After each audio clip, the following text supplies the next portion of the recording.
Today, I wanted to talk about a topic that I think is really not talked about enough online for us entrepreneurs, and that's the topic of burnout. How to prevent burnout, how to deal with burnout as an entrepreneur. Because truth is, as entrepreneurs, we are constantly trying to grow our businesses, we're constantly faced with new stresses, and we often will feel moments of burnout. We'll kind of feel overwhelmed, too stressed out. And I wanted to share my experience and how I deal with that. Because recently I had a good friend reach out and she kind of asked me the question of, hey, do you ever feel burnout? I've been feeling super overwhelmed. I don't know how to handle it. It seems like you're always on top of things, and how? And I get why she asked that because I share a lot of the good moments on social media. However, even for the past few years, 1, 2 years, I haven't felt much burnout. That's not to say I'm perfect, but the years before that, 3 years ago, 4 years ago, 5 years ago, I had certainly felt a lot of burnout multiple times throughout the year. And it's hard, and I get it. But I've learned to deal with it, and I've learned how to prevent burnout from happening from all my prior mistakes. So I've made so many mistakes, and now I'm at the point where I'm really enjoying my life. I enjoy every moment of my life, the work life, the personal life. I'm happy. And it's actually really cool to hear myself say that because I've dealt with a lot of burnout and stress as an entrepreneur. So here are the things that I think can really help you if you're going through this stage of overwhelm as an entrepreneur. The first thing I think you should do is really self-assess what you like doing in your business and in your personal life. So the first thing that really helped me kind of prevent more burnout from happening was figure out what things in my business I truly enjoyed doing. And I'm talking about the things that I loved doing every single day for work, because there were certainly things that I hated. There were certainly things like parts of my real estate business where I hated doing. I just didn't enjoy it. And every time I did it for work, I was like, this sucks. I hate this. And as soon as I identified those things, the question became, who could do these for me so I'd never have to do this again? And they could be like the tedious task on the day-to-day, or maybe the analyzing task for your business, whatever business you're in. You don't have to be in real estate. But once you identify those things, try to hire them out right away. You want to make sure you're spending your time on things you actually enjoy doing. And I realized this early on, not even as an entrepreneur, but just as an employee. So I used to work full-time at a bank.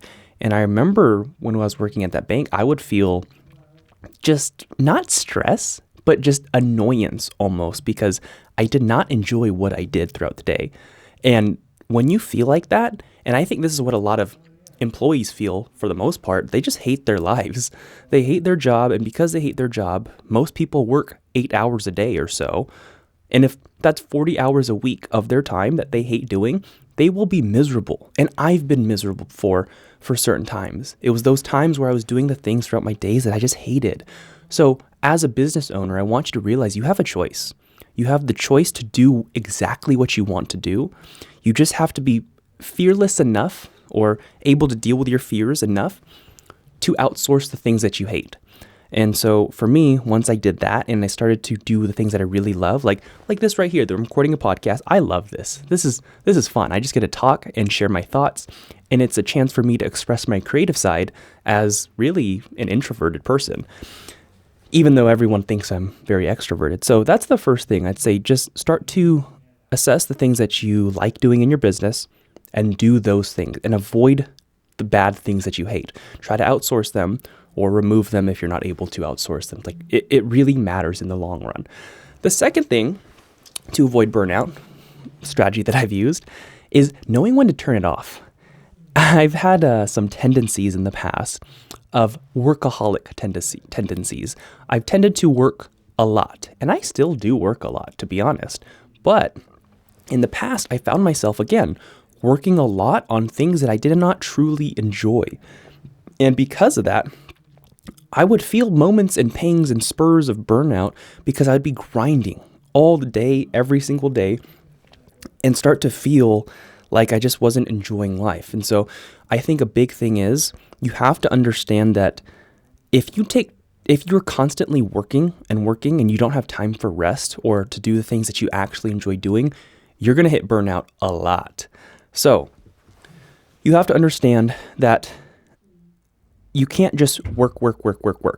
You have to find moments to rest And whether that's you choosing to actually take some rest for yourself on Saturday and Sunday, or one day a week, or even just 8 hours a week or something, I think everyone just needs time to figure out what works for them, because no one strategy is going to work for everyone. But for me, I essentially, and I don't know if this is the right way or whatever, but this is what I do, is I sometimes will work weekends, sometimes I will not. And I just kind of listen to my body. I work. And the moment where I start to feel like, oh man, I've been working really hard, I'm kind of tired, my head is fatigued, like I'll start to get a headache. That's the moment where I'll say, okay, I'm gonna take a break today, or I'm gonna, take 4 hours, 8 hours and just kind of relax, chill out, and do whatever I want, whether it's work or not. But I kind of chill and do the things that I only for sure will have fun doing. And then it kind of gives me a little recharge or a boost. And if you're not doing these things, you will experience a ton of burnout. Believe me, I've been there. So understand when to turn it off. And I think a big thing too is setting time limits for yourself. Like I hear a lot of people claiming, trying to be on a pedestal saying, oh, I work 16 hours a day, I work 20 hours a day. And that could be good, but truth is you don't really know how productive that person is or how efficient they are with their work. So what I found is that if I give myself a time limit on work, whether that's because I just want to time myself, or whether that's because maybe I have a date night with my girlfriend later that night. Like maybe if I know, okay, we're going to go out to eat at 6 p.m., I have to finish my work by 5, so I have enough time to pick her up and like set up for the date and whatever. And if I give myself that deadline, I know I have to be productive that day and get all my work done that needs to get done, the priorities, if I want to go out with my girlfriend at the promised time. So if you set time limits for yourself, you will get the work done. And I forget the name of the law, but there's this belief or this statement that whatever time constraint you set for yourself, that's how long it's going to take you to do an activity. So, for example, if you're planning to do, I don't know, if you're trying to make a presentation and you give yourself 5 hours to do it, it's probably going to take you 5 hours. But if you do that same presentation and your goal is to do that presentation in 1 hour, you're going to do it in 1 hour because it's the constraint that you put on yourself. So you will fill the time slots depending on how you set the limit for yourself. So I want you to understand that is try to give yourself less time to do stuff and you'll find a way to do it. It's just human nature. So understand when to turn it off and set limits for yourself. The other thing that you can do to avoid burnout is making time for things that you enjoy doing outside of the work stuff. And I get it. For me, I work for fun. And my girlfriend has mentioned that to me recently. I remember telling her that it was a weekend and I was like, I told her I want to make some videos, set up my studio, maybe make a podcast, like just things that I actually really, really enjoy doing. And she commented on that. She said, you're working for fun. And I was like, yeah, work is very fun for me, like that kind of work. So outside of that work stuff that I do, there's still other things that I like to do for myself too. I like my alone time a lot. I love my workout time. I love time to just go on YouTube and look at different things that I'm either trying to learn or I like learning. So I tend to learn a lot, but sometimes I lied. I rarely will try to entertain myself now with like movies or things. Most of the time I spent on my free time, I'm trying to learn or I'm listening to music, working out, going for a scooter ride or a walk or something. Like I enjoy my alone time outside of work. And I think if you have something in your life that you really enjoy doing, assess yourself. See if you're actually doing those things on a daily basis or a weekly basis. And if you're not, just implement those things. Your quality of life will improve and you're just going to experience less burnout. Now, the other thing I want you to realize, even though I'm talking about doing all the fun stuff and things that you enjoy doing that are non-work, I also want you to understand that when you're in the zone and you want to work, maybe it's the end of the work day technically, but you want to continue to work, don't be afraid to give in to that. Don't be afraid to say, you know what, I'm in the zone, I'm enjoying this work, I'm going to keep doing it. And don't be afraid of overworking in those cases. There's a difference between wanting to work and a difference between hating the work but still doing it anyways. So when you're in the zone, especially if you feel like you've worked too much that day, but you're still wanting to work, don't be afraid to give into it. Like, I know I mentioned the time constraints and whatnot, but when you're enjoying the work, those are the best moments to continue working. So that's something that I've learned kind of recently, really, is I just kind of give in to what my body wants and what I'm wanting. So as long as I'm enjoying the work, I am not afraid to just grind because I enjoy it. Another thing I want you to realize is that a big part of avoiding burnout or being productive with your time is really learning to say no, just saying no to a lot of things. And it's mainly saying no to the things that you don't want to do.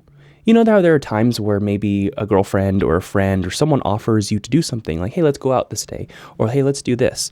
And you say yes, but deep inside, you're like, do I really even want to do that? Or do I want to do my other stuff instead, like spend time alone or whatever? And every time you say yes to something, you are inherently saying no to other things that you could be doing.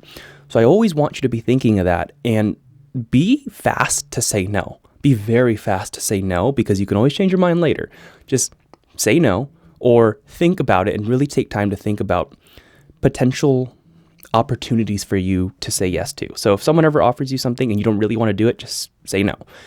And by doing this, you will save yourself a lot of headache, because some of the biggest entrepreneurs or successful people in the world, it's not like they have something you don't. They lack something that you have, and they lack they lack something you have. And the thing that you have that the successful people don't is you're always saying yes to everything. And they don't have that. That's why they're successful. They're spending their time on things that they want to be doing and things that they are prioritizing. So say no more often. That's something that I've really had to learn, and I'm really good at saying no now. If something is not going to benefit me or something that I don't want to do, I'm saying no. And it's simple as that.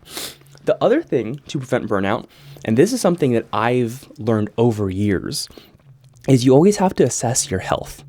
At least in my experience. So I come from a very big fitness background. I used to be a personal trainer, used to take really good care of my health. I mean, I still do. But I've noticed that the moments or the times in my life where I've experienced burnout and the times in my life where I have felt like I was in a rut, it was often times that coincided with me having poor health. So those times I probably wasn't working out very often or eating very healthy. And for whatever reason, that's just what happened. So I always want you to be aware of your health. If you're not already, getting consistent exercise, and it's mainly the cardio that'll help you the most in terms of being productive mentally and feeling better. The whole resistance work and growing your muscles, that's great because that's a lot what I do. But I always focus and prioritize cardio, because cardio, working your heart, is what allows me to be very productive. It keeps me healthy, it keeps my mind sharp, and it allows me to have these long work days without feeling burnout. So always be assessing your health, and if you're ever feeling in a slump or in a rut or experiencing this burnout, that's one of the first things that I assess is, hey, how's my health? Am I actually working out? Am I eating healthy? Am I drinking enough water? Am I sleeping enough? I ask these questions because these all matter, and my health, your health, affects your business a lot more than you might think. So that's another thing that I do. And lastly, I just want you to understand that it's okay that you're feeling this.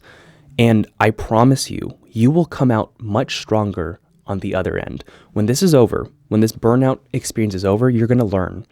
You're going to learn a lot about yourself, of what you can do and your capabilities when you're pushed against a wall, when you're overwhelmed, when you're stressed by your team or your business. You're going to learn a lot about yourself, and you will come out stronger. I promise you. And I know that a lot of overwhelm, a lot of stress, a lot of this burnout season, it comes, and when one thing comes, everything kind of adds on to that at the same time. Like maybe there's a death in the family on top of whatever business struggles you're going through. Maybe you got sick at the same time, because I know how it works. When things are good, a lot of things are good. When things are bad, a lot of things feel bad. So that's just kind of how it works. There are cycles, there are seasons, and understand you're going to get through it. And I believe in you. Thanks for watching.